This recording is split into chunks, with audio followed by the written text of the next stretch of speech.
Praise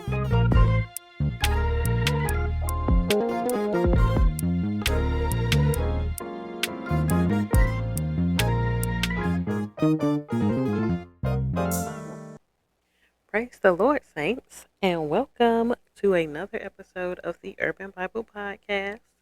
I pray that you thoroughly enjoyed the last episode, and if you didn't catch it, go back and catch it. It's called In the Beginning because that's when, the Lord made something out of nothing, and He made man and woman, and then they got into some foolishness in the Garden of Eden, and they got banished. But today, we're moving on along to chapter 4, where we see Adam and Eve, and they start their own little family. So, Adam, of course, slept with his wife, did what he needed to do to have kids, and she became pregnant, and they gave birth to a son named Cain. Cain's name means to produce. And so the reason why she named him Cain was because she said that God had acknowledged that she was able to produce a male. Like, as a woman, to be able to create a male, that thing, it just, I don't know, it does something to you. Like, it, I don't know. I don't know. It's so hard to explain. But she acknowledged that God had helped her produce another human being or another man. And so after that, they did the do again. She got pregnant again. And then they had another son named Abel. Now, Abel, he was the one that tended to the flocks, all the livestock, the sheep, the goats, the cows, all that good stuff. And Cain tended to the fields. He was more of a farmer type guy. So Cain, who being the oldest, only brought God what he felt was necessary for God to have. Like, he would bring God some of the fruit that he got from his land. But Abel, on the other hand, Abel brought God the best portions of what he got. Like, he brought God what came off the top, right? He brought God like the fattest of the portions of his flock, fattest of the firstborns. That was top tier. Abel brought God the top tier stuff. And the Lord was like, I can dig it. I can dig it. So the Lord felt that Abel's contribution to him, his offerings to him, were more acceptable and favorable, and he appreciated Abel for that. However, he did not feel the same way about Cain because Cain gave God whatever, and God was like, oh, "Okay, well, thank you, but it is what it is." So Cain got mad. Let's pause right there for a second. If you really think about it, sometimes we as Christians get mad because we find ourselves only giving God what we want Him to have, and He's saying, "I want the best," and we don't necessarily give Him our best all the time. And when we're not giving Him our best, what do we really expect at that point? Because you get what you give out, and if you only giving a little bit, expect a little bit in return. But if you're giving your top tier best offerings to God, whether that be your time, your devotion, your praise, your worship, your whatever, oh, best believe God is going to repay you for that. But anyway, little shameless plug there. Moving on. So was big mad. Cain was big mad at the fact that God didn't find his offerings acceptable and was like, "This is some bull crap if I do say so myself." So God asked Cain, "Why are you mad? Why you look sad? Like why you look like you got an attitude right now?" God was like, "Listen, if you did what was right, if you brought me a presentable gift, then all would be well. However, don't let that sin that's around the corner that your mama and daddy got wrapped up in, don't let that overtake you, because if you do, it's gonna be trouble, trouble." And God was like, "Listen, don't let that sin overtake you. You gotta learn how to manage it. You gotta learn how to control it. Like, I can already tell you mad and you about to do something that you're gonna regret and that you really don't have no business doing. So like, don't let that take over your life." And at the same token, friends, don't let anger and whatever else take over your life to the point where it causes you to do something that you're gonna regret. So Cain was like, "I'm still mad." So he's telling Abel, hey, let's go out to the fields. That's Cain's playing grounds, right? He tends to the fields. He knows those fields. Like, he knows what's up out there. And so he tells Cain tells Abel to come on. Let's go on to the fields. And while they were out there, Cain attacked Abel and killed him. All you hear about Abel in the Bible is that he brought God his best offering and that he was killed by his brother. So, in saying all of that, know that you can do your very best by God and it still not be good enough for people. Mm, my Lord. Lord, I thank you. Anyway, um, just know you can do your best by God and it still not be good enough for people. That's a word in and of itself. I digress because your girl about to get stirred. So let's go ahead. And so, in the same way that the Lord came looking for Adam and Eve when they had eaten the fruit in the garden, the Lord came looking and was like, hey, where's Abel? Cain was like, I don't know. I ain't seen him. I don't know. I don't know where yet. Am I my brother's keeper though? Like, why you asking me? By this time, I feel like that's when sin had like really settled in.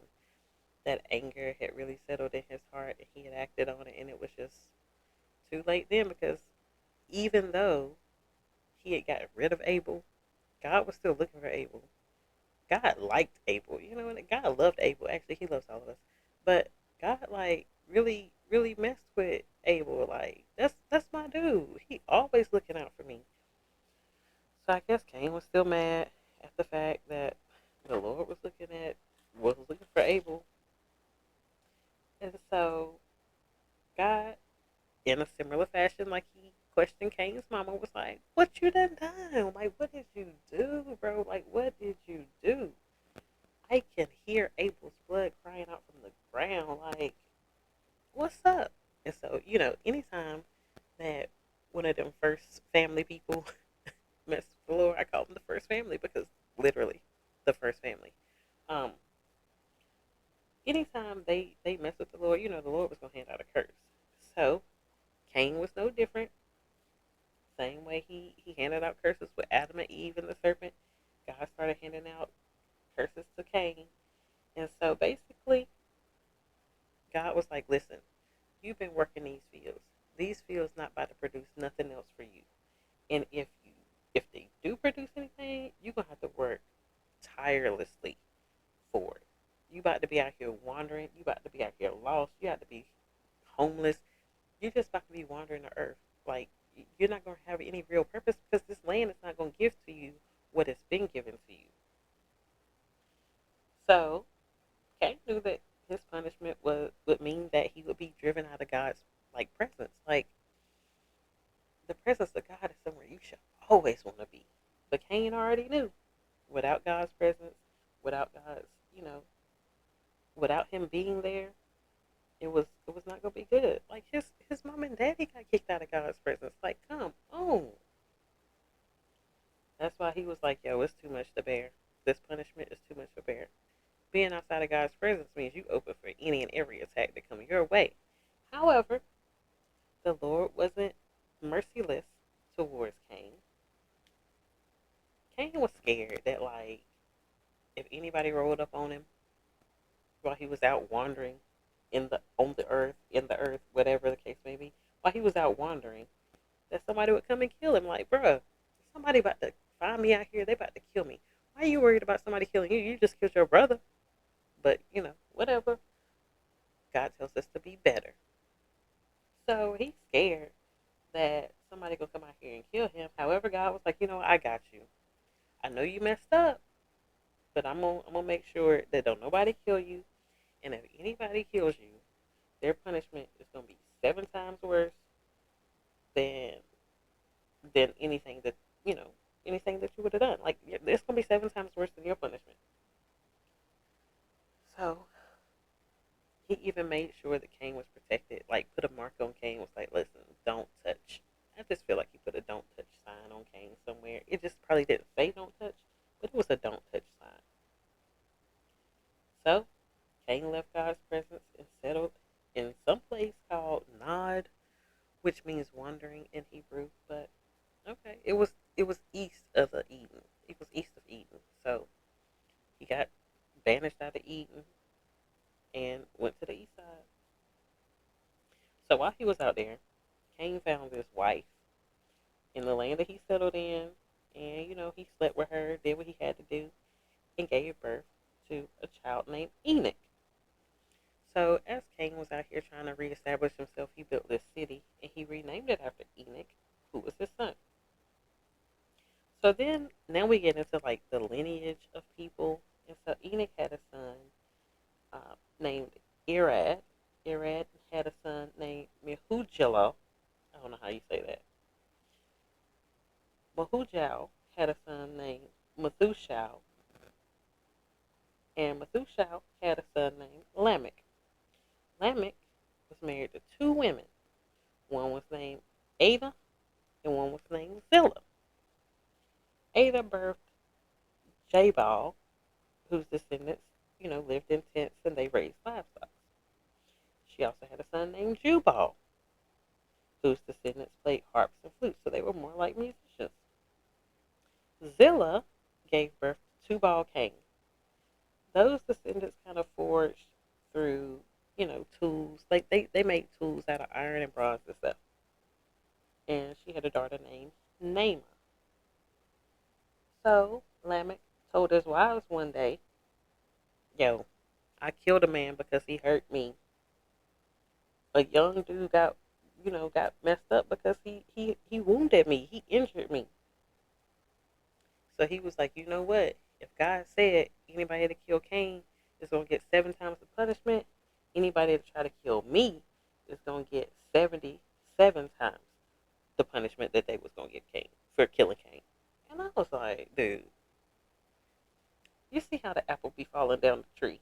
Because this was a couple of generations after, and he still, yeah, I'm protected like Cain. I'm protected even more than Cain. I feel like that is how a lot of people think. Like, yeah, my granddaddy was protected, so I'm gonna be protected even more because I'm a product of my granddaddy. Man, come on, come on. Anyway, Cain had gone off, did his thing. His people were, you know, off in the land of Nod. So back to Adam and Eve, they were like, you know what? We out here getting it in because we married. I'm assuming they were married. I mean, it's only right that they be married, right? They out here getting it in. Eve got pregnant again and had a baby named Seth. Seth means granted or appointed in Hebrew.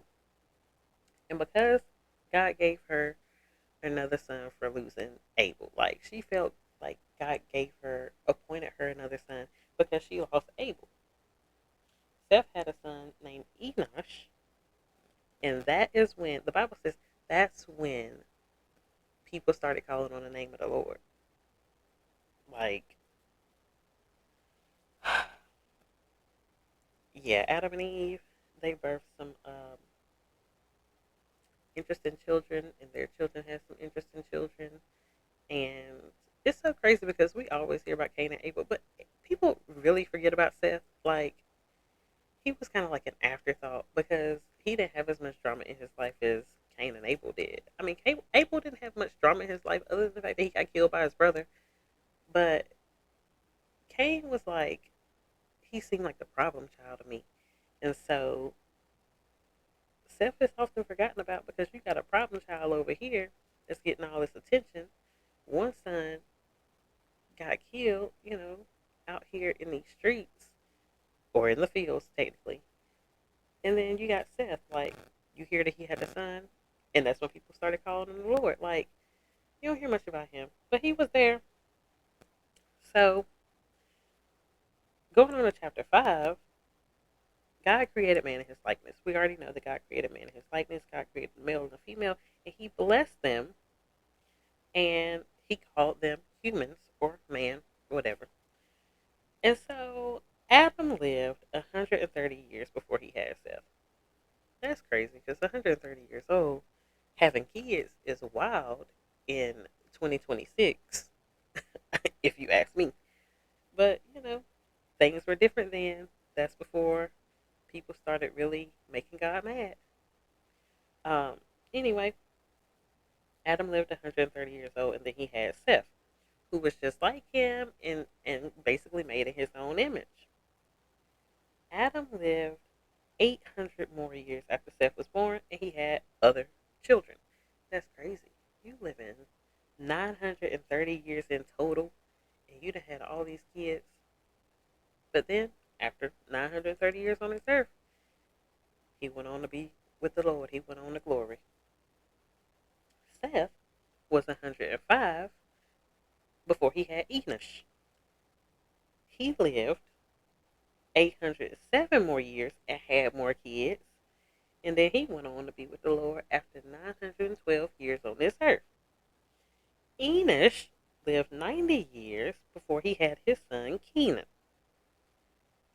Enosh lived 815 more years and had more children before he went to be with the Lord after being here for 905 years. Kenan lived 70 years before he had his son Mahalalel. I don't know how you say them people's names, but Mahalalel. And he lived 840 more years, had more kids before going on to be with the Lord. He lived 910 years on this earth. Mahalalel lived 65 years. Okay, we getting into some normal ranges of having kids. He lived 65 years before he had his son Jared. Mahalalel lived 830 more years and had more kids before he went on to be with the Lord. He lived a total of 895 years, and then he, you know, that was it. Jared lived 162 years before he had Enoch. Jared lived 800 more years, had more kids before he went on to be with the Lord at the ripe age of 962. Right here, we're going to slow down a little bit because I think this part of the story of the lineage is very important to note. Enoch, that name is significant, and you will see why. But Enoch lived 65 years, back in the normal range of having kids, before he had Methuselah. The Bible says that Enoch walked with God for 300 more years and had more children. Nowhere else in the lineage did it say that somebody walked with God. So that's, you know, already significant. However, the Bible tells us that Enoch walked with God for 365 years in close fellowship, and then he disappeared. And God took him away. Like, yo, he didn't pass away. He probably went on to be with the Lord, but he didn't pass away like everybody else. He just disappeared in thin air, out of nowhere, just gone. Like, where'd he go? The Lord took him. I don't know where he went, but the Lord took him up. And so that's why I was like, that's why it's important to that Enoch walked closely with the Lord. That lets you know that God found favor in that man.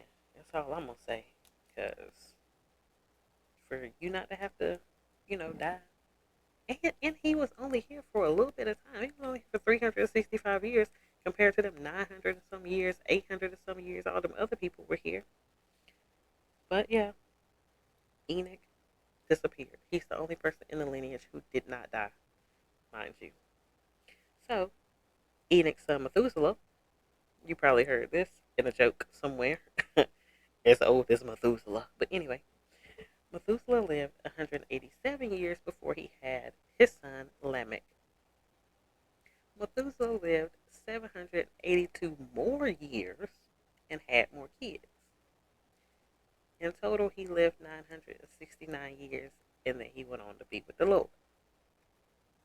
969 years is the oldest person to ever have lived. So Methuselah is indeed the oldest person to ever have lived. So Methuselah's son Lamech lived 182 years And his son's name was Noah. Y'all know that name, don't you? His son's name was Noah, and he named him Noah because he brought comfort and relief to the painful labor of working the land that God had cursed. God had cursed the land. Y'all gonna have to work for this land back when he cursed Adam. And so he named him Noah because he was like, hey, you're gonna bring relief to all this painful laboring that we've had to do in this land. Crazy because that is very prophetic, if you ask me. Foreshadowing, but very prophetic, because how did Lamech know that Noah would be the one to bring the relief? Interesting. Okay. Lamech lived 595 more years and had more kids, and in total, he lived 777 years. Noah was 500 years old, and then he had Shem, Ham, and Japheth. 500 years old? What you doing at 500, Noah? I don't know. But he was having Shem, Ham, and Japheth. So that is the end of chapter 5. Chapter 6, we're going to go a little bit deeper in Noah's life.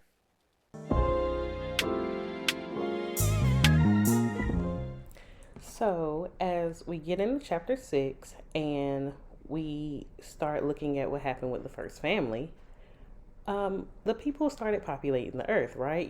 People were having kids on top of kids on top of kids, and they were producing daughters in the midst of producing these sons, right?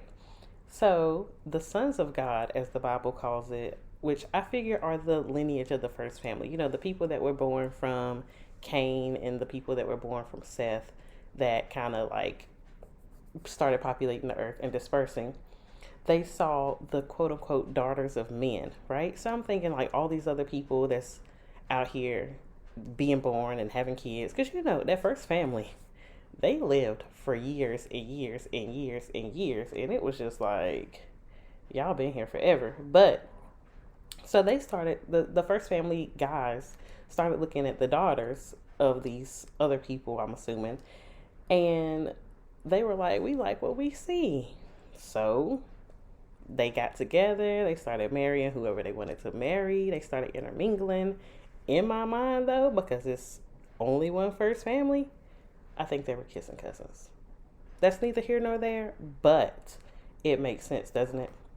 All right, so the Lord was not pleased with what he saw. He saw it was a bunch of like fighting and evil and sinful behavior, basically. And so he was like, you know what? Y'all not about to be living to be 800, 900 years old. I'm going to cut the lifespan at 120 years, which is crazy because, like, after that, nobody lived 500, 600, 700, 800, 900 years. He cut that lifespan at 120 years and was like, I'm done. Y'all are out here. Y'all are evil. Y'all are, like, making me mad a little bit, and so I'm going to cut it. So at this time, around this time, the Bible says around this time and after, the Nephilim, which you may or may not know what a Nephilim is, but it's like giants. Goliath was a Nephilim, and he was 9 feet tall. So these are like people that were 9 and 10 feet tall. The Bible tells us that they walked the earth around that same time. And as the sons of God, the first family, had sex with the women, they started to give birth to what the Bible calls heroes and warriors of the time. I don't know if the first family were part of creating these Nephilim. I don't even know if the first family had Nephilims in it, or they're called Nephilites, whatever you want to call it. I don't know. But as they were, it says as the sons of God were, mating with these women, they started to have what the Bible calls heroes and famous warriors of the time. So I'm just assuming that they out here creating giants. But who's to say Adam and Eve weren't giants? We don't know. We weren't there. Cain and Abel could have been giants. We don't know. We weren't there. So God saw that all these things were evil, and it started to like tear at his heart because like I created y'all. Why y'all out here doing this? This was not what I intended when I created y'all. And so it like grieved his spirit so bad. Like he was just upset. And I mean rightfully so, because how is your creation out here just wilding out? Like what y'all doing? I need to chill out. And so his heart ached so much. They said it was very painful that the world had turned into what it had turned into. And so my man decided that he was about to get rid of everybody. Everybody and everything that walked the earth that he created, he was getting rid of. So the first family was about to be done. Like, he was about to be done with the first family. However, the Bible does tell us that Noah found favor with God. That's why Noah is important to this piece, because Noah technically is of the lineage of the first family, but he found favor with God. So God was like, I'm gonna treat him a little different than I'm treating everybody else that I'm about to get rid of. So Noah was considered righteous and blameless on the earth at the time. I mean, granted, Noah was 500. I don't know what he did in his 500 years that caused him not to be on God's bad side, but he was out here living a good life, you know. He was just out here. He was just out here making sure that he kept his nose clean and stayed out of trouble and stayed out the way. You know, kind of like some of us, we ain't trying to be in nobody's business. We ain't trying to do none of that stuff that they got going on. So the Bible also says that he walked closely with God, and they reiterated that he had 3 sons, Shem, Ham, and Japheth. So God was looking at all the corruption that had filled the earth. Everybody on the earth was corrupt. Everybody was filled with evil and violence. They were basically out of line. Y'all are out of pocket right now. I done created y'all. I done gave y'all this beautiful land. I done gave y'all this nice life. And y'all are here wilding. Like, what is up? So Noah was right there walking with God. And God was like, listen, I'm going to tell you about my plan. I'm going to destroy every living creature on earth because there's so much violence. Listen, this place of violence sounds like a place that I know that we're living in currently. But that's neither here nor there, so I digress. And so God told Noah, like, listen, this is my plan. I want you to build a boat. And I'm pretty sure Noah was like, what? Technically, it was an ark, but, you know, God was like, listen, I want you to build this ark, and I'm going to tell you how to do it. Let's pause right here for a second. If we walk closely enough with God, He will tell us what He wants us to do, and He will tell us how to do it. Like, prime example, slightly like deviating from this story a little bit, but God told me to do this podcast. I don't know how to do a podcast. I've never done a podcast. I don't even feel like I'm qualified to do a podcast, but He told me to do it. But He was like, listen, I'm going to give you the blueprint of how to do it, which is why we're here. So God told Noah to build this ark and was like, I'm going to give you step by step by step by step instructions so you won't even have to worry about what you're doing, which is crazy because if we walk that closely with God, if we are that in tune with God and we hear His voice and we listen to what He says and we follow His instructions, man, we would be unstoppable out here. You know what I'm saying? But nevertheless, God gave Noah these instructions. He said, hey, use cypress wood. Use cypress wood and then make rooms and then waterproof it on the inside and the outside with tar. So that's what he did. He told him, make it 450 feet long, 75 feet wide, 45 feet high. Then make a roof, leave an opening all around the boat, under the roof, of about 18 inches. Y'all gonna need that 18 inches because I'm trying to do something special. He told him, put the door on the side and make a 3-level deck inside, like an upper, lower, and a middle, right? So God continues to tell Noah, hey, I'm about to cover this earth with all kinds of water. Because you see, before, God was like, I'm about to destroy everything that was on this land. He was going to destroy the animals. He was going to destroy the people. But he ain't never mentioned he was going to destroy the birds too. But he didn't never mention any of the fish. Why? Because fish have been, like, he created the fish. But that water, listen, they can survive out here. That's why he didn't say he was going to destroy the fish. I realized that as I was reading. I was like, oh, that's smart. But anyway, he told Noah, I'm about to send waters to cover the earth. It's going to destroy every creature that breathes. Anything with like lungs, got to go. Anything that's got my breath in it, got to go.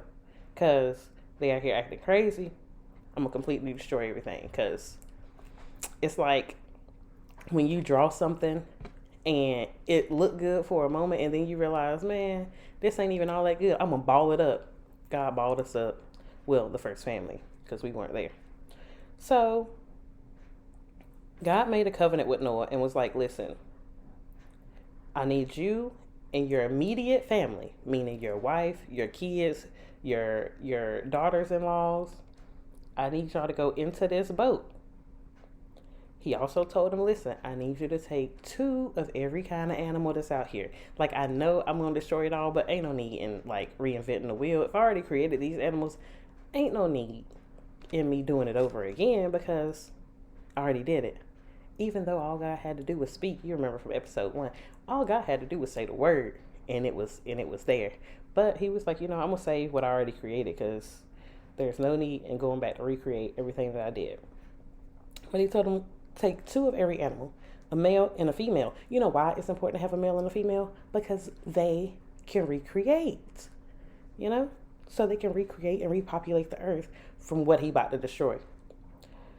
He was like, listen, keep them alive. Also, make sure that the big animals, little animals, ones that scurry along the ground, and the birds are all in here with you. That's why you needed this big boat, because we got to have all these animals in here. Now, if I use my spiritual imagination, this boat was a huge boat, right? I know they have that like art display in Kentucky, but I've never been there, but like I could imagine this being a huge boat. But how many animals really fit on that boat? I wonder if it was only a few animals and a lot of them came like after the fact. I don't know, but he told him to take all the animals on the boat. He also told him, listen, take enough food for your family and these animals so y'all can eat while I'm doing what I'm doing. I don't know how much food that is either. So like you got to have room for the animals, you got to have room for your family, you got to have room for the food. And you got lions and tigers and bears, oh my, on there. So you got to have food to feed them. Like, yeah. This is my favorite part of all of chapter 6. It's the absolute last verse. And it says, Noah did exactly what God told him to do. Now, what's crazy is, like I said before, if we walk closely enough with God and if we heed enough to what he says and if we follow his instructions and do exactly what he's telling us to do, we would change the world in so many positive ways. Like, sometimes we fight back and be like, no, Lord, I'm not doing that. I ain't equipped for that. I'm not doing that. I don't know what to do. Sometimes we are lazy and just be like, oh, I'll get to it later. Because if I'm being honest, this podcast is supposed to happen years ago, but I forgot about it and skimmed past it because I'm like, yeah, I'm not capable. And then God brought it back around. So I'm preaching to the choir right now, actually. But I think it's beautiful that Noah actually did exactly what God told him to do. He might have pushed back. He might have like got frustrated throughout the process. But at the end of the day, he did what God said because he knew that God could be trusted. So what I'll leave you with today at the end of this episode is I pray that whoever is listening to this today, whenever you're listening to it, I pray that you listen to God's voice. I pray that you walk closely with God, and I pray that you do what he says, because you never know what God is telling you will take you from this level to the next level, okay? Noah could have been disobedient and been destroyed with everybody else. However, God decided to spare Noah's life because of his obedience and because of his faithfulness and because of his righteousness and blamelessness for the sake of repopulating the earth with the people that you see today, you know? Like, it all came from there. Like, people think we all came from Adam and Eve, kinda, because Noah is part of that lineage, but really, Noah and his family were the ones who repopulated this earth. Like, everybody before that was destroyed in that flood. So, as you go throughout your day, as you go throughout your week, as you go throughout the rest of this month, think about what God is asking you to do and do it. He's not going to steer you wrong. I don't know how long it took Noah to build this ark. I don't know how long it will take for you to do what God is asking you to do. But I'm asking you to do it because you can see from this story alone that God is faithful to do what he said he was going to do. Nothing that God had ever said was a lie up until this point in this podcast that we've been talking about. I know we're only 6 chapters in to Genesis, but nothing that God said was a lie. And so I want to encourage you, stick with God, do what he says, and everything's going to be all right.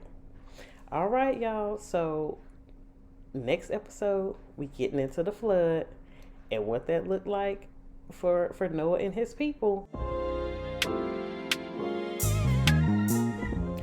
Thank you so much for listening to today's episode of the Urban Bible Podcast. It has been great being here with y'all today. I pray that something that was said will spark your desire to go deeper in your word and deeper in your relationship with God. Also, if you have any prayer requests that you would like to send me, you can do so at theurbanbiblepod@gmail.com. I look forward to getting into some more of the Bible with y'all next episode. I love y'all, and I'll talk to y'all later. Peace out.